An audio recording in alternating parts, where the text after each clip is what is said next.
Jadi kejadian ini itu saya alami sendiri. Di dalam perjalanan itu kita melewati sebuah perempatan. Saya menengok ke kiri. Kok ini rumah kosong gitu. Omai kok suwung gitu, dan rumah itu sudah lama banget. Terus saya foto gitu. Nah, setelah itu bener nggak sih yang aku foto kemarin rumah kosong itu berlantai 2 apa berlantai 3 gitu. Ternyata ketika saya pulang dari ngefoto yang terakhir itu, ada satu sosok, sebut saja Tante Kun ya, Tante Kun itu mengikuti saya sampai rumah. Saya tidur, nah di samping kiri saya itu kayak saya melihat kok tangan itu pucet banget gitu, terus jari-jarinya itu kukunya hitam-hitam. Assalamualaikum warahmatullahi wabarakatuh. Salam sehat dan sejahtera untuk kita semua. Jumpa lagi dengan saya Retno Sutarto dalam Cerita Kisah.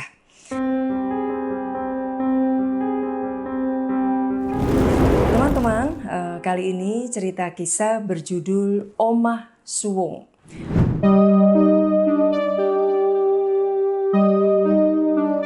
Omah Suwung itu artinya rumah kosong.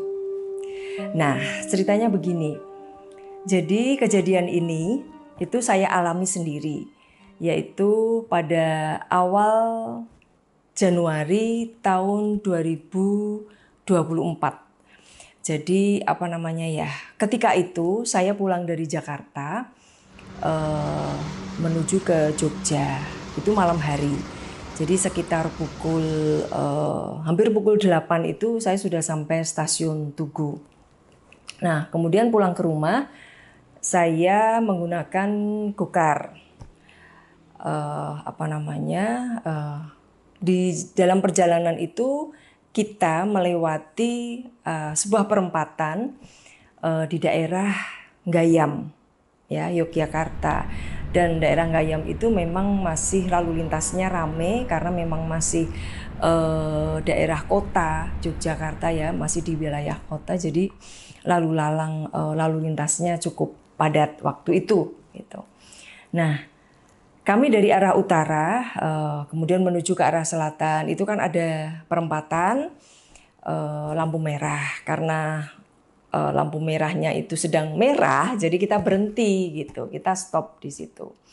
Nah, secara nggak sengaja ketika pada saat berhenti, semua kendaraan berhenti ya di sisi, artinya dari sebelah utara itu, saya menengok ke kiri. Bukan tiba-tiba ya, kok ini rumah kosong gitu. Omai kok suwung gitu, dan rumah itu sudah lama banget suwungnya atau kosongnya karena memang terlihat dari tanaman yang ada di halaman rumah itu sudah tinggi-tinggi dan semak belukar yang nggak beraturan seperti itu. Dan ada beberapa jendela yang masih terbuka gitu karena berlantai dua rumah kosong itu. Nah, setelah itu saya iseng, saya mengambil HP terus saya foto gitu. Nah, setelah itu lampu udah hijau, akhirnya jalan lagi. Nah, sesampainya di rumah karena capek ya, saya sudah nggak inget lagi dengan foto itu. Jadi artinya saya juga udah nggak nengok-nengok lagi hasil jepretan tentang rumah kosong itu tadi. Sampai akhirnya saya kembali lagi ke Jakarta. Jadi pokoknya selama di Jogja mungkin sekitar 2 minggu gitu, saya nggak menengok-nengok lagi galeri di HP saya, terus sampai akhirnya saya kembali lagi ke Jakarta. Nah, pada saat di Jakarta itu di bulan Februari, itu saya baru ingat lagi gitu. Ingat bahwa aku tuh kemarin moto rumah kosong yang di daerah Gayam gitu. Akhirnya saya buka-buka galeri gitu. Saya buka-buka HP lagi, saya lihat-lihat foto. Terus saya jadi agak kaget gitu. Begitu saya lihat fotonya itu, kan fotonya 2 kali, saya jepretnya 2 kali. Yang satu itu memang nggak begitu nampak banget gitu, artinya jepretannya. Nah, yang kedua itu kok kayak ada samar-samar, itu ada lantai 3-nya gitu. Nah terus saya mikir, ini bener nggak sih gitu? Yang kemarin tuh rumah, saya jadi kayak apa ya, penasaran gitu loh. Bener nggak sih yang aku foto kemarin rumah kosong itu berlantai 2 apa berlantai 3 gitu. Nah karena saya masih di Jakarta, jadi rasa penasaran itu saya pendam gitu. Sampai akhirnya awal Maret, bukan awal Maret ya, kalau nggak salah sekitar hampir pertengahan bulan Maret itu saya pulang lagi ke Jogja karena waktu itu saya akan ada syuting film layar lebar dan saya akan reading gitu, itu di pertengahan bulan Maret. Nah setelah saya kembali lagi ke Jogja selang berapa hari dan saya sudah mengikuti reading dari persiapan untuk syuting film layar lebar, saya sengaja nih pergi siang hari ke daerah Gayam lagi, ke perempatan Gayam itu gitu. Terus begitu saya lihat lantainya lantai 2 gitu. Jadi rumah kosong itu berlantai 2 bukan berlantai 3 gitu. Ya sudah, akhirnya setelah saya kembali lagi ke rumah, saya cerita sama anak saya, Dek, ibu tuh beberapa waktu lalu ngefoto rumah kosong itu di daerah sana, saya kayak gitu. Nah kok hasil jepretannya itu kayak samar-samar ada lantai 3-nya gitu, padahal rumah kosong itu hanya berlantai 2 gitu. Terus anak saya bilang, mosok sih Bu gitu, coba lihat gitu. Akhirnya saya liatin hasil jepretan rumah itu gitu. Terus iya ya Bu ya, kayak ada lantai 3-nya memang samar-samar gitu. Coba Bu saya buka Google Map gitu. Akhirnya buka Google Map, mungkin ini pantulan dari rumah depannya gitu. Akhirnya dilihatlah, ternyata hanya rumah biasa, tidak berlantai 2. Dia hanya berlantai 1 gitu. Kemudian juga kalau itu pantulan dari rumah depannya, pasti rumah depannya itu kan juga ada kaca-kacanya seperti itu ya. Ini juga nggak sama sekali, wong rumahnya itu rumah biasa gitu. Nah akhirnya ya sudahlah, rasa penasaran itu kita pendem lagi gitu. Dan saya masih penasaran kok bisa rumah yang senyatanya itu berlantai 2, kok ini berlantai 3 dari hasil fotonya. Nah suatu hari di akhir April itu setelah saya mengikuti syuting film layar lebar udah selesai, masuk di bulan April, waktu itu kita pulang dari acara pertemuan Parvi Jogja gitu ya. Terus saya waktu itu diantar sama teman saya sesama talent, itu namanya Mbak Ani. Saya nebeng di mobilnya, terus saya sengaja nih lewat depan rumah itu lagi gitu. Akhirnya saya foto lagi, saya ambil HP. Jadi saya foto dengan HP yang berbeda dan saya jepret 2 kali juga. Nah setelah itu di perjalanan menuju pulang itu saya lihat lagi nih hasil jepretan itu. Iya benar, masih ada berlantai 3. Jadi ada samar-samarnya lantai 3-nya gitu. Wah kok aneh ya kayak gitu. Jadi dengan 2 HP itu hasilnya sama. Samar-samar ada lantai 3-nya gitu. Ya sudah, akhirnya saya lebih pencahayaannya saya dibesarin gitu ya. Pencahayaannya ditambah jadi kelihatan bener-bener rumah ini sebetulnya ada lantai 3-nya enggak gitu. Jadi dari dua HP hasil jepretan foto itu pencahayaannya saya jelasin lagi, kemudian saya jadiin satu, saya kolase gitu ya. Saya jadiin atas bawah gitu. Iya benar, kayak benar-benar ada lantai 3-nya seperti itu. Nah akhirnya saya juga penasaran nih kok bisa seperti itu, dan memang rumah kosong itu sampai sekarang pun masih kosong gitu. Seingat saya dulu memang pernah disewa kayak kantor gitu ya di sana, cuman mungkin entah berapa lama dia tahan di situ dan akhirnya berhenti, artinya menyudahi untuk menyewa tempat itu gitu. Nah dari beberapa keterangan orang netizen ya, aura dari rumah itu memang nggak bagus. Kemudian juga beberapa kali disewa, terus nggak tahan lama juga gitu. Nah, ada cerita menarik juga teman-teman dari apa namanya rumah kosong ini. Nah, ternyata ketika saya pulang dari ngefoto yang terakhir itu, ada satu sosok, sebut saja Tante Kun ya, Tante Kun itu mengikuti saya sampai rumah. Dan ini kebetulan saya juga diberitahu oleh seseorang yang memang punya spiritual tinggi terhadap hal-hal yang seperti itu. Mengikuti saya, jadi ada satu sosok yang mengikuti saya, alasannya memang ingin ikut gitu.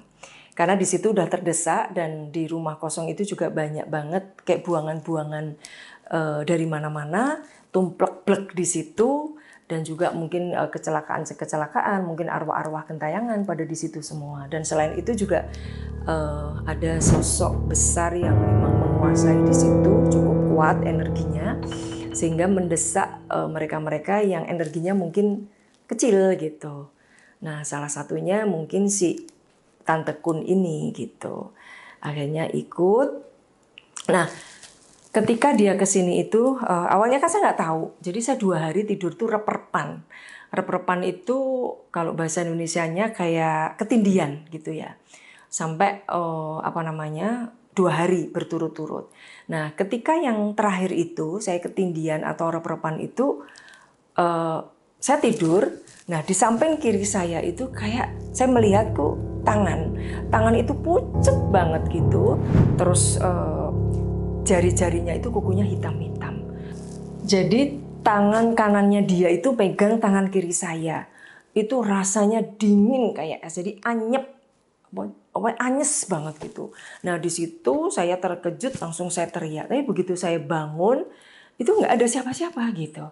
Terus saya sampai kayak terengah-engah gitu loh. Waduh, ini siapa gitu. Terus akhirnya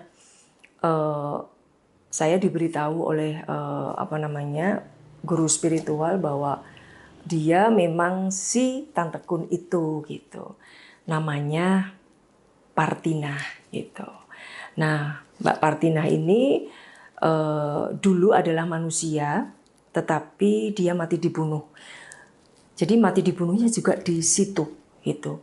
Jadi menurut keterangannya si Mbak Partinah ini, nah saya cerita sedikit teman-teman, kalian boleh percaya boleh enggak, tapi inilah yang saya dengar cerita dari si sosok Partinah ini. Jadi dia hidup di zaman pada saat itu masih zaman Belanda ya, penjajahan Belanda. Nah, di daerah situ tadi, di daerah Gayam itu kan memang ada sebuah rumah yang ditempatin oleh petinggi zaman Belanda dulu gitu. Dan mereka itu ada pekerja-pekerja yang lainnya, orang pribumi yang bekerja sebagai pembantu atau asisten rumah tangga di rumah Belanda itu. Salah satunya adalah si Mbak Partina ini. Dari asisten rumah tangga yang sebelum-sebelumnya itu nggak kerasan kalau ikut si Londo ini, si Belanda ini, itu nggak kerasan. Jadi karena dilecehkan, jadi selalu dipaksa untuk melayani si Belanda ini. Nah, giliran Mbak Partina di situ, itu Mbak Partina nggak mau. Jadi dia berontak, terus akhirnya lari. Jadi dia sebetulnya sudah lama juga ya di situ, tetapi selalu menghindar masih bisa mengelak gitu. Tetapi akhirnya dia terdesak juga karena lama-lama aku nggak betah kalau seperti ini gitu.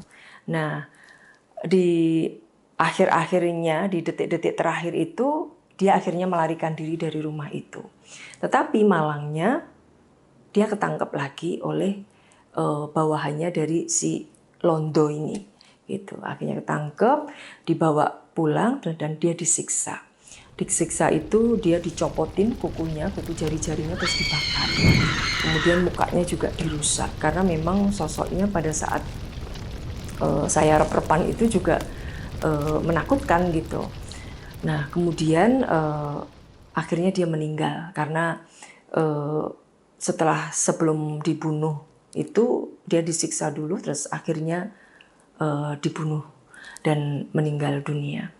Nah akhirnya gentayanganlah mereka si sosok Partinah ini. Ya mungkin dulu karena dia juga nggak bersalah, karena dia juga membela diri, ya biasanya kan kayak gitu diliputi rasa dendam yang luar biasa. Rasa yang sakit hati, rasa luka yang mendalam. Sehingga rasa dendam itulah akhirnya si arwahnya itu ditempelin oleh energi negatif atau suatu energi yang jahat. Sehingga semakin mengungkungin dia, sehingga semakin besar rasa dendamnya gitu. Nah akhirnya jadilah dia si sosok Partinah, si sosok Mbak Kunti ini gitu. Nah alhamdulillah waktu itu setelah di sini ya saya doakan dia dan sudah mulai membaik. Artinya gini, sosoknya itu dikenal di awal itu sosok yang menyeramkan. Rambutnya udah panjang, mukanya berdarah-darah, kukunya hitam-hitam panjang gitu. Tapi dengan kekuatan doa ternyata bisa membersihkan dia. Jadi sudah nggak berdarah-darah lagi, mukanya udah bersih, tetapi bekas dari mungkin sayatan, bekas dari luka-luka yang dia terima dari si londonya ini ya masih ada bekasnya gitu. Tetapi sudah bersih. Nah seperti itu teman-teman. Jadi ini adalah kisah dari masa lalu sosok Partinah yang dulunya berasal dari Omah Suwung yang ada di perempatan Gayam, kota Yogyakarta.